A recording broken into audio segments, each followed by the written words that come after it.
Hello everyone and welcome to a new episode of Gentoo, your source for all things gaming and tech related. I'm Aaron James. And I'm Wesley Dalton. Let's get right into this week's up-and-coming releases. You can see these games and many more released throughout the month on your favorite platforms. This week we have a long-awaited new installment in one of the fighting game community's favorite franchises, as well as the release of what looks to be another strong PlayStation 4 exclusive. Mortal Kombat 11 is coming out for the PC, Xbox One, PlayStation 4, and Switch on April 23rd. Mortal Kombat is back and is building upon the customization allowed in Mortal Kombat 10. For example, in Mortal Kombat 11, for Scorpion, you can choose which mask, sword, and spear you like to use, as well as other cosmetic, with a K, because it's combat, items like skins, intros, victory screens, and fatalities. The roster is pretty promising with a lot of newcomers and old favorites, but the question remains, where's Shaggy? Days Gone for the PlayStation 4 on April 26th. In this game, you play as Deacon St. John, a rebellious biker who'd rather spend his time out in the wilderness fighting the dead than in civilian encampments with other humans, who are just as, if not more dangerous than the zombies. Many outlets are saying this game is essentially a mashup of Sons of Anarchy and The Last of Us. We'll see if that pans out or if it's just another crossover that nobody asked for. That'd be sad. These games and many more will be releasing throughout the month, so be sure to be on the lookout for them. Up next, check out Aaron's analysis with Aaron. Hello, and welcome back for the final episode of Aaron's Analysis. This season I gotta talk about many games that I enjoyed playing, as well as a few that I didn't care for as much. So in this episode, I'm going to do my 3 least favorite games in order, followed by my 3 favorite games from this season, in order. On the bottom of the list for my least favorite games, I'm gonna start out with Star Wars Battlefront 2. While I was extremely disappointed with this title, especially in regards to it being a Star Wars game, it still boasts a beautiful single-player campaign with a high production value, and a multiplayer mode that is a good time waster, that is constantly updated and has even added a new mode within the last month. And not to forget the game's wonderful sound design, that when paired with the visuals of the title, really does help immerse you into the Star Wars universe, even if the rest of the game does everything it can to pull you out of it. Next we have The Order 1886, the PlayStation exclusive title that went all in on graphics and the cinematic experience, while leaving out any substantive gameplay and replayability.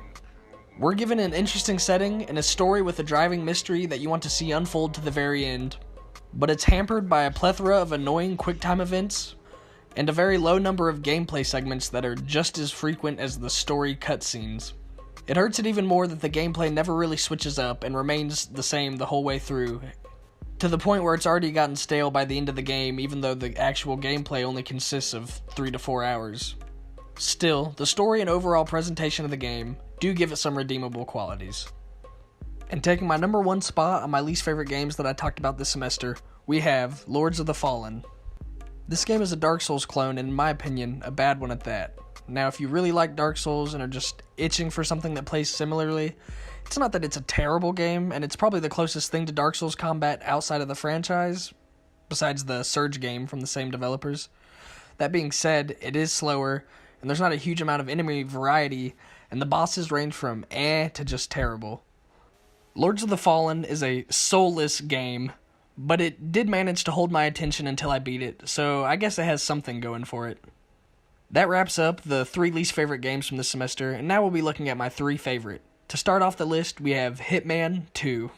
Much like the 2016 Hitman title, the entire game can be completed in just a few hours, especially if you have prior experience with these games. But the enjoyment comes from the variety of ways in which you can take out the targets. If you took out your target while they were in the middle of their Formula 1 race last time, you'll have to figure out how to get them to drink poison milk in the lounge kitchen next time. This is all incentivized by the returning mastery system, which is what gets you new items, gadgets, and weapons as you progress through these challenges. If you like the previous Hitman games, it's more of the same with some improvements, and that's not a bad thing at all. The locations are the star of the show. With all the replayability that I've gotten out of Hitman 2, it would be hard for me not to recommend it. At number 2, we have Devil May Cry 5, what is arguably the best hack and slash game that will come out this year. Devil May Cry 5 has some of the most entertaining cutscenes that I've ever seen in a video game. This is backed by solid voice acting and writing that strikes a perfect balance between serious and funny.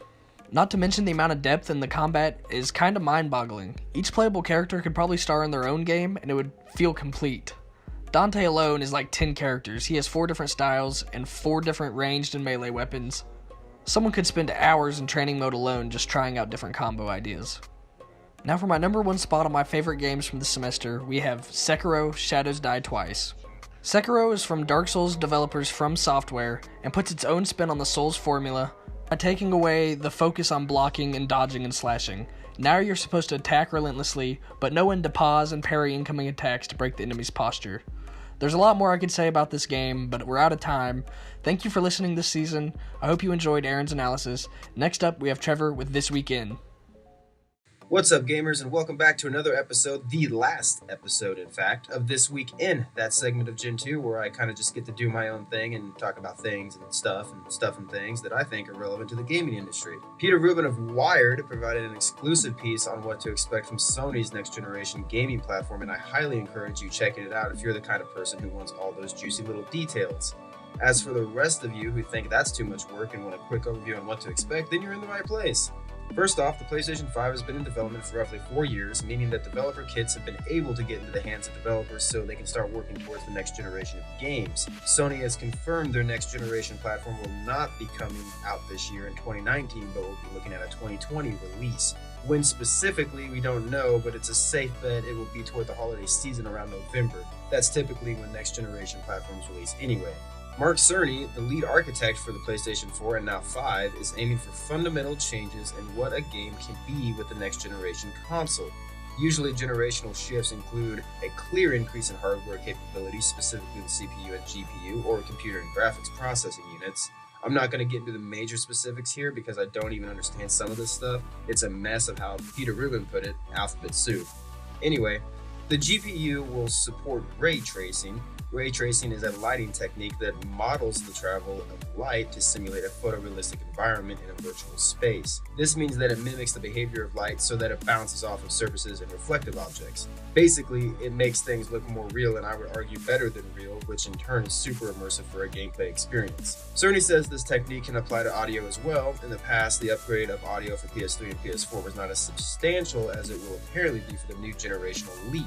Cerny says the quality jump will establish a better form of presence within the game environment for the player, which again increases immersion.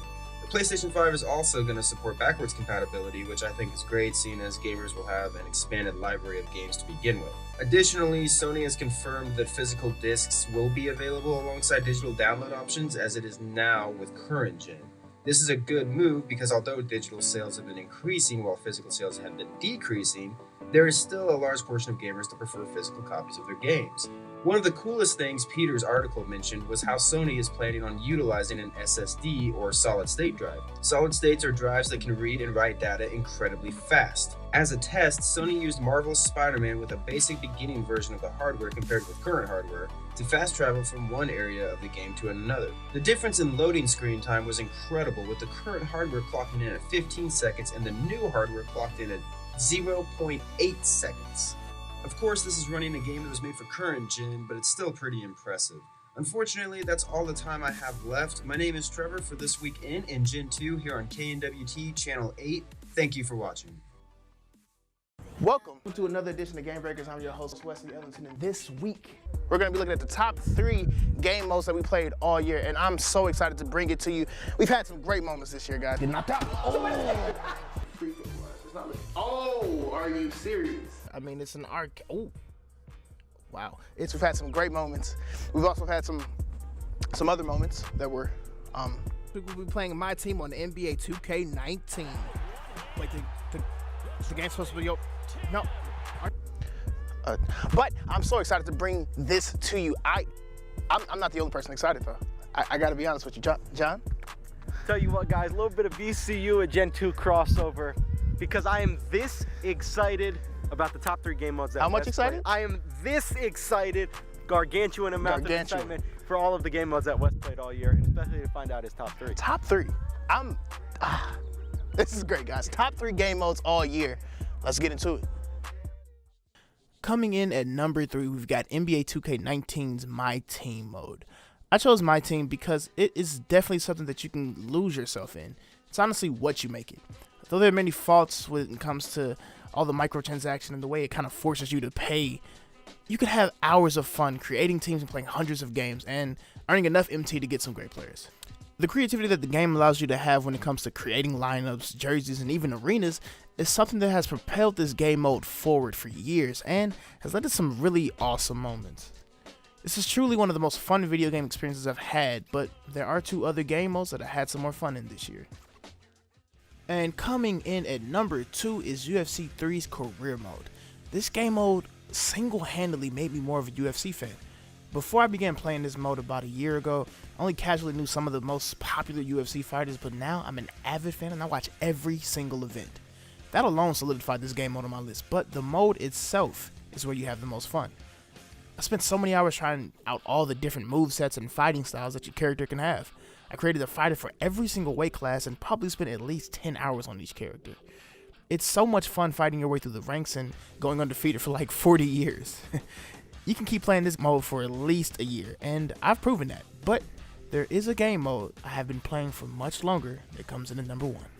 And was there ever any doubt? Of course, it's NBA 2K19's My Career Mode. I have been playing My Career Mode since NBA 2K11, and it's always had a special place in my heart. Though me and this game mode have gone through our ups and downs, there's no replacing NBA 2K My Career. That was the top 3 game modes this year that I played on Game Breakers. I hope you guys had fun with this episode, and I hope you guys had fun with this entire season. There's a lot of work into it, but we finished it. And cannot wait to see you guys on Gentoo and on Game Breakers. See you next year. Hey guys, what is going on, and welcome back to another episode of Monkey Plays. This week we are going to be looking at who has the best battle royale and why. This episode is going to be different from the last one, as each category will assume a winner. There will be 3 categories that are reviewed: movement, customization, and finally overall gameplay. The winner of this review will be crowned Monkey's champion. First up, we have movement. CSGO is one of my favorite games to play strictly because of the movement. From trying to bunny hop to run boosting is what makes this game unique, in my opinion. Wielding your knife gives you a running edge, and the heavier the gun, the slower you are. Also, every step you take has an in-game reaction. If you walk and shoot your gun, your spray will go everywhere. If you walk left or right and try to throw a grenade, it will have a different flight path. These are just one of the few reasons why CSGO takes the winner for best movement. Up next, we're talking about customization. Black Ops 4's customization was very promising when I played their new update, Operation Grand Heist. It seemed like they finally cared about what the consumers wanted and not what they think worked. There was a boatload of new weapon skins, outfits for characters, and a huge update to the Blackout side as well. Another thing I loved seeing was that they finally lowered their microtransactions. At the release of the game, you could buy a weapon skin for around $18. Now they're priced much more reasonably. The amount of user customization they are allowing us to have within Black Ops makes me really happy, because Treyarch has always been my favorite, and it was really sad that I had to stop playing due to their incompetence. I was very satisfied with the customizations they included into the game. Last but not least, we are finally crowning our champion, Apex Legends. Apex Legends literally came out of nowhere and gained popularity like a wildfire. I loved the game. It had all the features I looked for in a battle royale. First, it's very fast paced. I'm always running. Shh, here's a little hint. If you keep running in gunfights, people will have a harder time killing you, but don't tell anybody. The speed at which this game moves at is very quick and keeps you on your toes because third partying is almost certain to happen. The next thing I love about this game is the flawless looting. This game is so dang good with looting, I hardly have to look down when running to pick something up. Attachments get added to your weapon automatically. It's just very smooth and I enjoyed it a lot. Lastly, what I enjoy about this game is the team effort they promoted. You have to use all of your teammates to have a chance to win at this game. It's very satisfying to myself when all my teammates are alive and we're all strategizing how to use our specials when in a fight. Every move you make could win or lose you a game, and it's really cool to have to think about what to do rather than just W keying to the enemy. you have to have your teammates to win. Well, guys, that was a fun series of Monkey Plays. I hope you guys enjoyed all the episodes, possibly learned some new things, and found yourself a favorite battle royale. That's going to be all for me. As always, thank you guys for watching. Have a nice day. And up next, we have Dalton with Project Delta. Hello everyone, and welcome to the exciting season finale of Project Delta, where this week, in anticipation of Mortal Kombat 11, we're jumping into Mortal Kombat 10 to see who will be the champion of Earthrealm. Of course, I'm your host, Dalton Spees, and with me this week is... Wesley Ellington. Now, Wesley, I'm going to ask the question everybody wants an answer to, first and foremost, when will we get Shaggy in Mortal Kombat? Okay, so I've been doing my research, and Ed Boon, the creator of Mortal Kombat, hinted to it when the whole Shaggy meme kind of popped off. Shaggy is like one of the most powerful characters in the universe. By far. And starting up this match, I'm Jax, and you're I'm Scorpion, and you're Jax. So yeah, but continue with Shaggy. Shaggy, he's one of the most powerful, like you said, he's one of the most powerful characters like in the universe. So obviously he should be in every game that he possibly, should. You know what I'm saying? Oh, But Ed Boon, the creator of Mortal Kombat, hinted to him being in the game. And obviously that got everybody excited. So everybody was like, yeah, let's get Shaggy in the game. But it was a hoax. He lied. He lied to his fans. Who would lie to I'm their hurt. fans? I'm hurt by it, honestly. Speaking of hurt, you're putting the hurt on me right now because getting my revenge. Like I may or may not have picked the wrong skill set for Scorpion, but we're thriving. We're thriving. By thriving, I mean losing. Well, but so, of course, jokes aside, I am excited to see what characters Mortal Kombat does bring in. Of course, for DLC, we saw in Mortal Kombat 10, we saw Alien and Predator and Leatherface. So DLC characters are really just kind of where a fighting game can shine and bring in somebody exciting. Like, of course, Joker is dropping from Persona 5 and Smash this month, and then Negan, actually, from the Walking Dead series, just hit Tekken a couple months ago. So who are some of your favorite, like, just like wild DLC characters that have come into fighting games lately? That's a tough one, honestly. But I do like the additions that Mortal Kombat has had recently. Like you said, well, not recently, but whenever this one came out, Predator and everything. They have the guy from Leatherface from Texas Chainsaw Massacre. That's a really cool addition. Should I get the finisher? No, he's even looking it up right now. I'm looking it up, dude. I got to. Wesley. I've got to, man. Wesley, how dare you? Let's go. We're getting a fatality in. What are we gonna do here? Oh my gosh. Oh no, now I have tiny. I'm like Deadpool with the tiny arms. Indeed. Let's go, Jax. Oh, there's his jaw. I like this. So, of course, that's how my mouth felt when we ate the wings. Is that a hot dog? Building upon this, that question, who do you think, as a character, could make the jump to the Mortal Kombat universe? Honestly, when you asked that question, I was like, I should get this shirt, and it's Venom. I think Venom is perfect for the Mortal Kombat universe. First of all, he's like all black, so that makes sense. He's dark skin, and he's always been sort of a gruesome character. He's always been like, in people's faces and like disgusting, and he fits in perfectly. I can already see him like doing a little like thing on the Oh yeah, for sure. Could you imagine his fatalities? It would probably just be a lot of like I could see like the symbiote takes over the guy's body, like rips him apart or something like that. That might be nasty. So now we're going to new characters. I'm Sub-Zero and you're Raiden, and you're gonna lightning tackle me, and it's gonna be like that, huh? Oh yeah. Raiden's my guy. Hold up, man! I am so bad at this game. Can we play Smash again? Oh, there's an ice hammer. Well, sorry, Smash. So Smash days are over. I'm getting my revenge, bro. I got to get my revenge. We played your game. We played your game, and now we got to play. Now we got to play my game, bro. We got to play my game. So I want to know how long of a history do you have with the Mortal Kombat series? Is it something you've been playing for a long time, or is it you just recently kind of picked up on it? I have been playing this game since birth, man. This has been my game, man. Like I came out the womb and it was like finish him. Not for real. But, my dad actually played this game a lot. And, my young guys were like, this is amazing. This is amazing content. I need to get into this world of Mortal Kombat. And I've been playing it, honestly, like, I had this thing or this game disc that played, like, older games in Mortal Kombat 1 and 2 was on it. So I played a lot of that growing up. And I got into, like, Armageddon, Deception, Shaolin Monks, all of them, really. But besides this one, I didn't buy this one. But for some reason, I don't know why, but, yeah. You just gotta get ready for Mortal Kombat 11. That's true. It's gonna be a killer. I've never been a huge Mortal Kombat fan, as you can tell. I'm kind of getting whooped right now, but it's just like fighting games aren't really usually my thing. I kind of prefer like shooters or like just big RPGs. I mean, I can play one once in a while, but it's not something I can just kind of sit down and play for a while. As you see, I'm totally not just hitting you with the same move the entire time. But yeah, like I remember like the old arcades when I was young, just like feeding the machines my quarters. So what is going on? I'm But getting my X-ray right of now. course. Yeah, so it's over.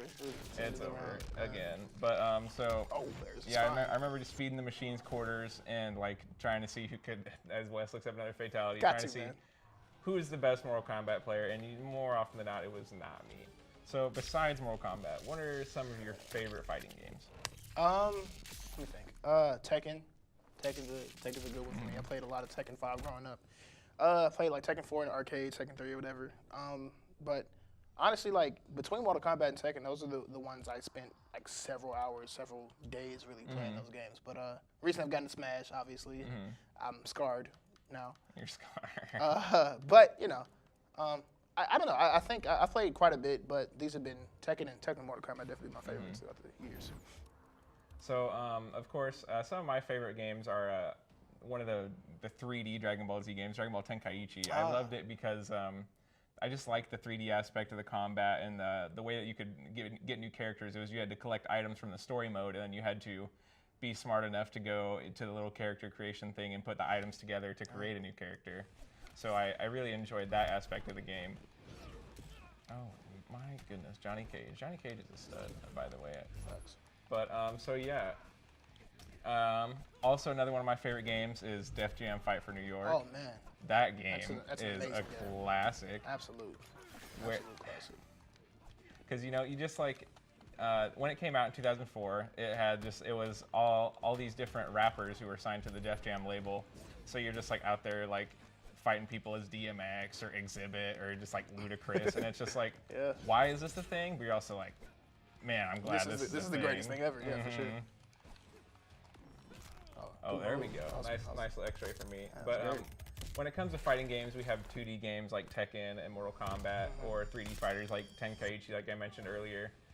What do you prefer to play? Do you like the 2D or the 3D? So, ironically enough, the first Mortal Kombat game I got serious about was like one of the first 3D fighting games, like Armageddon or whatever. So I spent a lot of time on 3D, and then when they switched to 2D in Mortal Kombat 9, I got really into 2D, and I played a lot of Injustice. I forgot to mention earlier, I played a lot of Injustice, Justice 1 and 2, and those are both 2D games, both made by NetherRealm. So, honestly, I think I'm better at 2D games, but 3D games are kind of fun. So. Yeah, I usually do prefer 3D games, like I said, once again, Budokai, or the Naruto Storm games. I didn't get those until like in the past couple years, but I really do enjoy them just because I like playing as all the different characters. Like, you know, I'm not great in online, so I use Minato because he's kind of a cheat code in that game, but you know, that's how it is. And I don't like being just juggled into walls like for hours on end when I'm playing the 2D games, so the 3D games just kind of give me that little bit of help. And as you're just Johnny Cage knee crushing me, we're going to be ending this episode and this season of Project Delta. So I want to thank all of you for coming in and watching me and Wes. And by me and Wes, I mean Wes just straight up destroying me in this game. But thanks for watching, guys. See you next time. Peace.